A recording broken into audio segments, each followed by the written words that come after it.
Hello everyone, একটা ছোট্ট blog নিয়ে আসলাম। তো নতুন কম্পিউটার কেনার পর অনেক দিন ইচ্ছা ছিল একটা ভালো গ্রাফিক্স কার্ড কেনার। তো ফাইনালি আমি গ্রাফিক্স কার্ডটা কিনলাম, যেটা গিগাবাইটের RTX 4060 Ti ইকুয়াল 8 GB।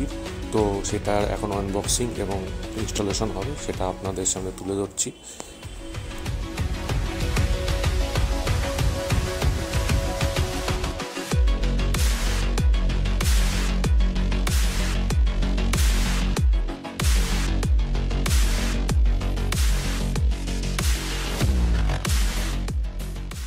এই দাদাটা এসছে, খুব ভালোভাবে আমার গ্রাফিক্স কার্ডটা ইনস্টল করে দিল।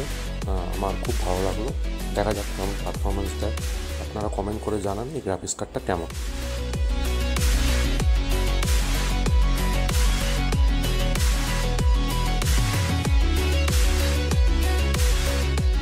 ছোট্ট ব্লগটি আপনাদের কেমন লাগলো আমাদের জানান। ভালো লাগলে লাইক, কমেন্ট, শেয়ার করুন।